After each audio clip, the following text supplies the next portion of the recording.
YouTube, what's up? Welcome back. Thanks for joining me once again. Appreciate that. Are you prepared? Are you prepared? That's the question. Prepared for what, Peanut? Prepared for anything. Are you prepared for anything? Not only war, what about civil unrest? What about civil war? You ready for that? You gotta be prepared in 2025. Don't just prepare your finances. Don't just prepare your finances. Prepare to protect your life. Prepare to protect your family's life. This is part of preparation right here.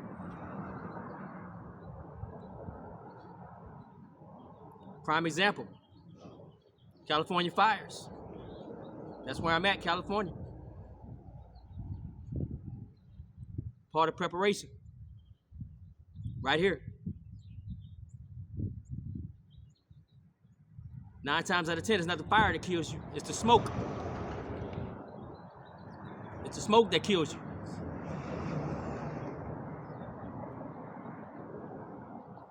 It's the smoke. Are you prepared to fight through the smoke?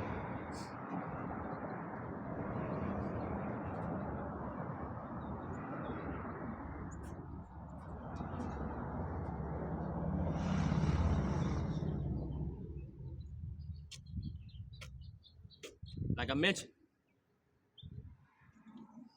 are you prepared for civil unrest? That's another hot topic. You know who is prepared for that? The government. The government is prepared for that. Why do you think your local police are so militarized?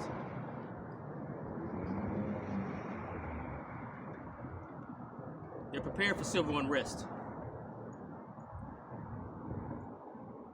They have the latest and greatest everything to take you out, to put you in your place when need be. I don't know if you recall, a few years ago, maybe 2-3 years ago, the military was running exercises downtown Los Angeles.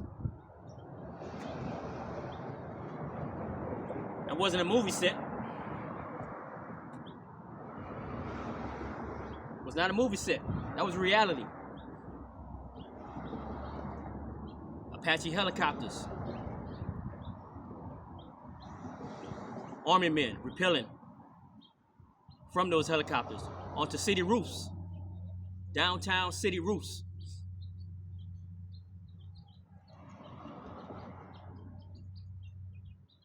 Several military men running through the streets of downtown Los Angeles. Practicing going door to door in an urban environment. They weren't in the desert. They weren't in the middle of anywhere, in the middle of nowhere. They were in an urban environment. That's where you live.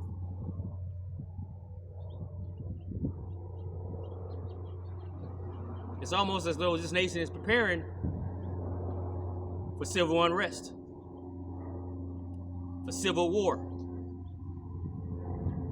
Are you prepared?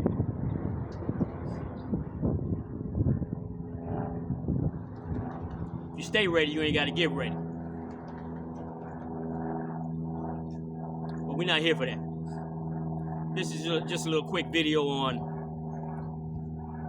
this particular military truck here. It may pique the interest of some of my viewers. But this is a 1990 BMW military 5-ton truck. Military classification is M923A2.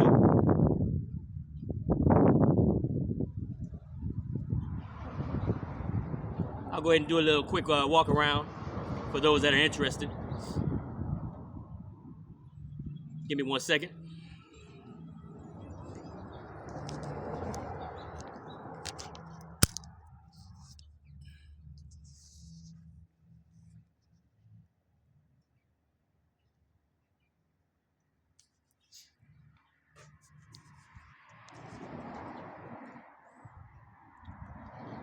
As you can see, this thing's pretty beefy. Again, it's a 5-ton vehicle.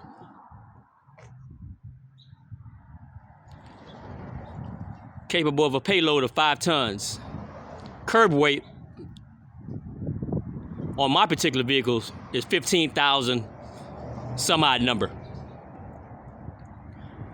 In its original configuration, they were manufactured as a 6x6. So you would see a third axle on there. In that configuration, they weigh roughly 21,000. So technically,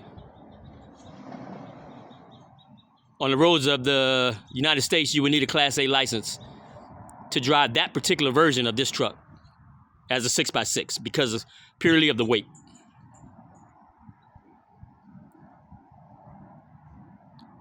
I didn't want that problem later on in life. I currently have a Class A license. Wouldn't be a problem currently. But if I still have ownership of this vehicle at an older age, I may not continue to have my Class A license. So in the 4x4 version, which you see here, a Class C is all that's needed to own this vehicle and drive it within city roads. These tires are 46 inches high. We'll get down here and show you the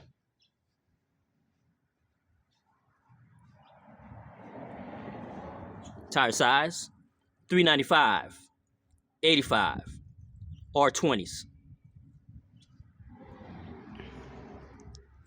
It's been a lot of customization done on this vehicle since I've owned it, which has been 5 years as of this month, January 2025.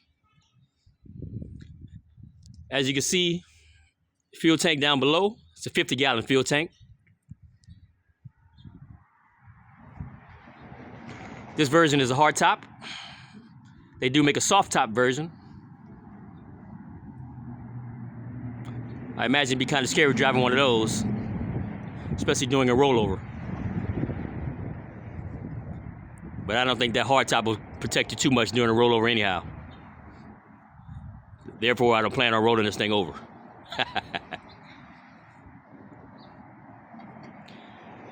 The bed on this particular truck is a 9-foot bed. As a 6x6, it would have a 12-foot bed or 14-foot. I don't recall at the moment. But this trailer, when they shorten the frame on these, they cut the frame, bring it in, get rid of an axle, and shorten the frame, strengthen it up. So the original bed, I believe it's 14 feet, I just recalled. 14-foot bed will not fit on the shortened frame. So the trailers that these trucks pull, this is the bed of a trailer. So they removed the trailer, the bed of the trailer anyhow, placed it onto the frame of a shortened 5-ton truck. And there you have it, a 9-foot bed. Fits perfectly fine.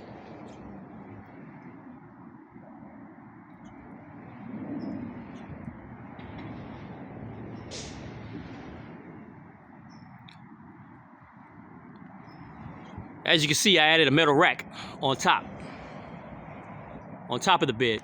I'll show you that in a better angle in a few minutes. That just creates more storage. But once I created more storage, the problem was, how do I get the storage up there? It's a good height. So I did a little research, looked into trucking ladders, flatbed trailer, trucking ladders. acquire one of these particular ladders made for big rig trailers. I just went ahead and purchased the side pocket, the stake pockets, if you will. Attach them to the tailgate of this particular truck. Now I have access to the bed of my vehicle.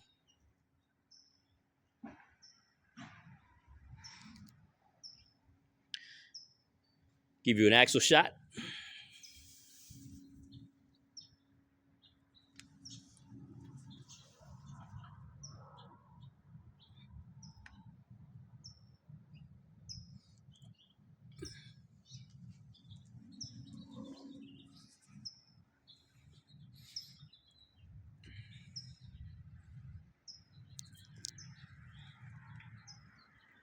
Once again, another 50-gallon fuel tank, 100 gallons total.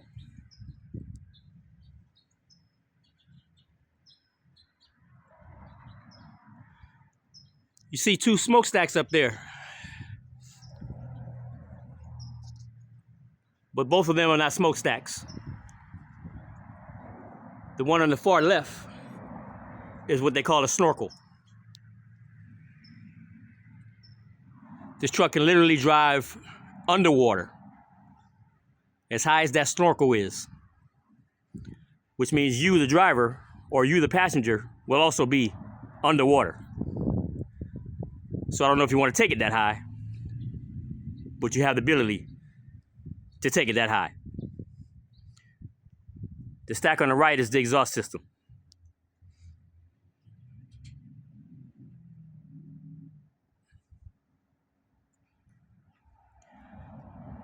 Again, this is a 1990. It has an 8.3 Cummins turbo diesel engine.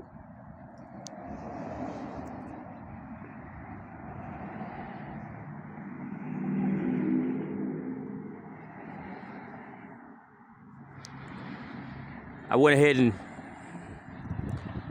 added emergency lights on it. They flash green and white.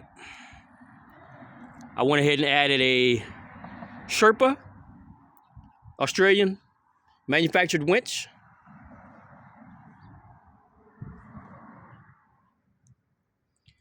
Did a little research on winches. And at the price point I wanted to make, this was the brand I went with. Very known and well-known brand of winch.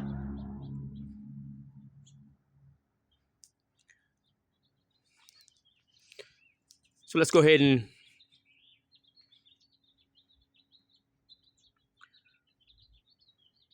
run you into the bed system.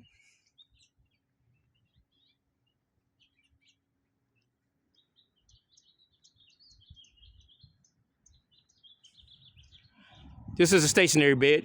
You have the option of having a tilt back bed in case you're using your vehicle for actual work. I'm gonna go ahead and climb these stairs carefully.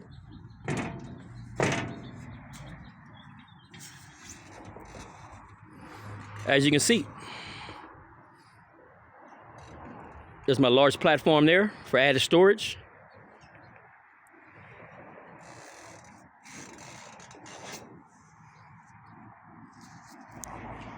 Toolbox centered. The yellow canisters are 2 gallons each of extra diesel. Total of 8 gallons total. Extra diesel. 2 black canisters are just storage boxes. Got your shovel. Never know when you got to dig yourself out of a situation. You got your skid ramps there. Again, never know when you get stuck in a situation. Need a little extra footing on the ground.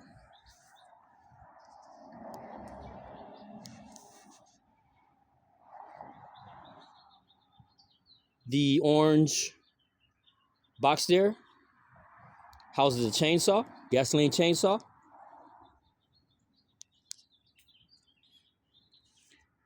Bed lining was done by myself. CB radio antennas installed by myself.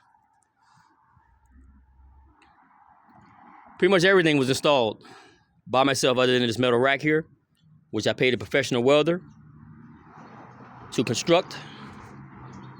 I basically gave him the measurements, the layout I wanted, and he took care of it. If you're ever in need of a professional welder in the city of Hayward, California, let me know. I can give you a high recommendation for this particular industry, or excuse me, for this particular gentleman in the welding industry. Let's go ahead and step down carefully.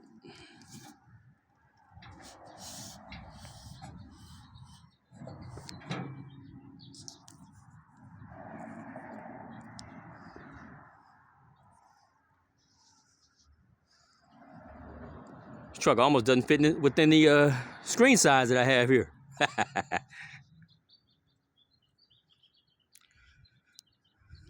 No real issues with this truck ever since I've owned it, other than the fuel system.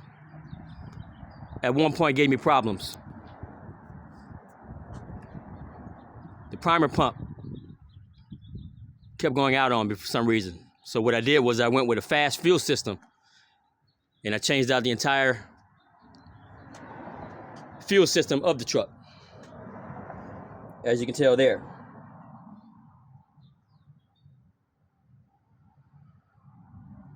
Again, used YouTube to my advantage. Don't just scroll onto YouTube. Learn while you're on YouTube.